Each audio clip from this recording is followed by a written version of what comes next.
What's your Okay. question, Norm? My brother found a burl. I've got a picture of it on my computer screen. Oh my God. Wow. Wow. And I'm just wondering how I should That's cut a it. couple of burls. Yeah. That's It's on useless. You should send it That's to not me. one. it's on one log. The log is 8 inches in diameter. The burls are 14 inches in diameter, and they're 10 inches long. 10 inches long. I'm just wondering how I should cut it. Hmm. I've never The, done the it. question is, what do you want to get out of it? Not because that's going to dictate how you cut it. Right. Okay. I guess I'd If like you're to going to do try to do, a bowl, I would think. That's all I've done is I bowl. I mean, haven't turned anything but a bowl. Bowls and platters. That'd be Are The they fine. top one? one I would. mean, if you Are the split it, it should burls get you one a pretty side nice of the bowl. log, or are they perfectly round all the way around the log? The one is almost perfectly round all the way around, and the other one is round for about 8 inches, and then 2 inches of it is kind of oblong. So you can shape them into bowl blanks. So Yeah. the sort of squashed, totally round one, you could probably get two bowls out of that. So would I cut One it of the length of the log or across? I would cut The length of the log. without knowing what's inside. Right. I have no idea. I would be tempted to turn bowls end grain on the one on the left. Okay. Yeah. Okay. On the smaller So one, yeah, me too. yeah. The other one, I would shape it so I could get the best, the best bowl out of it I could get. One of the games you play with Burl is the grain can go every which ways inside a Burl. So Okay. you don't really have, unless you've got like part of the log inside the Burl, you don't really have a grain concern. You can shape the blank however you want to get the most out of the piece. So the one that's the most uniform, you would cut end grain? I would cut it. Here, let me do this with it. Let me add me in here. Norm, is that top one completely around the log? They're The both all the smallest way one? around the log, both of them. The So top the one I one would that's probably make into a small vessel.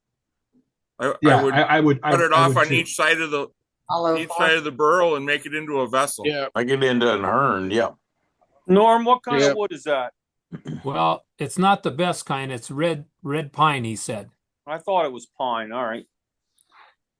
So you could So those probably are get called, it. Matt. Sorry, I'm interrupting you, Matt. Those That's are okay. they're called knobs, and Okay. they're swirly grain, but they will the swirl is only on the outside. The center of that is actually just like a regular log inside. So the center Okay. isn't going to be as pretty. You're probably going to do like what Matt wants you to do is cut it in half and then hollow out the center portion, which would be the trunk of the tree. Okay. Right. We call those We knobs. do it side grain.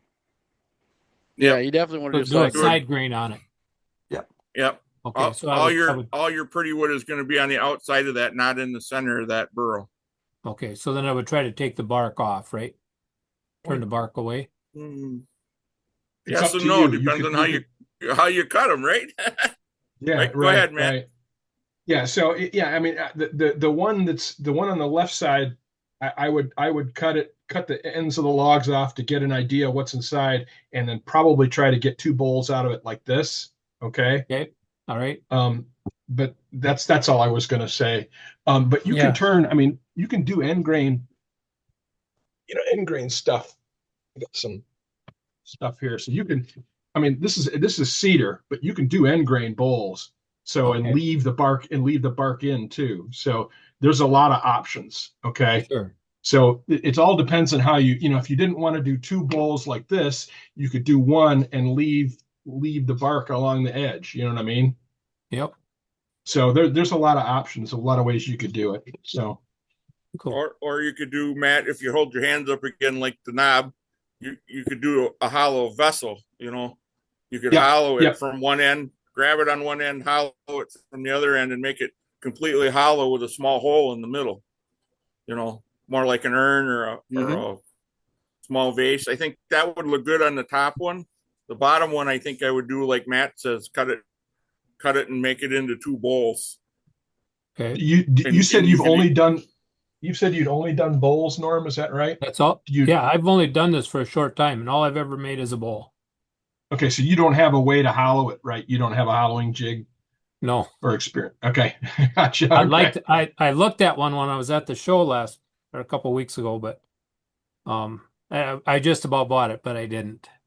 Do you have a coring system, or do you know somebody with a coring system? I have McNaughton. Because with the burl, if you can core it, like cut it in half down the middle and core it, you're going to get more than one bowl out of that burl, even if it's not nice in the middle, like Scott said. Okay, I've tried Yes.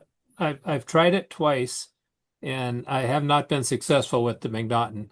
I've mentioned it on this group before, and they said I just got to keep practicing. Then don't Yes. practice on this burl. Okay. Yeah, right. Especially a soft go to a burl local like hardware that, it'll Or tear it. buy some cheap poplar or something. Yeah. I've got some cherry. I got quite a bit of cherry. Thought maybe I could try it on that, and I've got a lot of walnut, but the walnut's been drying for 30 years. So I think that might be It's very kind of dry. Yeah, it's probably dry. Yeah. Yes, Yeah. yeah. I would think so. I wouldn't recommend trying to core that dry a walnut. I would try it with wet wood. okay. And between you and me, cherry around here is about $9 a board foot. So I'm mad at you right now. Oh, really? I got 2 logs that are Yeah. probably 24-inch in diameter, and they were about 30 feet long. Wow. Wow. Norm, Grows like weeds, don't it, Norm? Yep. Here Norm, in the those north, 2 it grows burls, like weeds. the 2 burls, when you start turning them, because they're in the pine family, make sure you cover your bedways and everything with newspaper or cardboard before you start. So Okay. you're gonna sling some sap out and put on an old painting shirt or something, because you All may right. get it all over you too. So what do you do with Yeah. your tools afterwards? That's what steel wool. That's Steel no. wool is for. That's what steel wool is for. Nah, Clean them in you- turpentine. yeah, Yeah. turpentine, kerosene. Wear Okay. a face mask. If you're brave, you can use gasoline in a pinch. Yeah. If you can use Norm, you can use Coleman fuel, which is Fells naphtha. You can use either Fells Yeah. naphtha or regular Coleman lantern fuel will work to clean that sap off too, and you don't have to worry about it burning if you do it outside.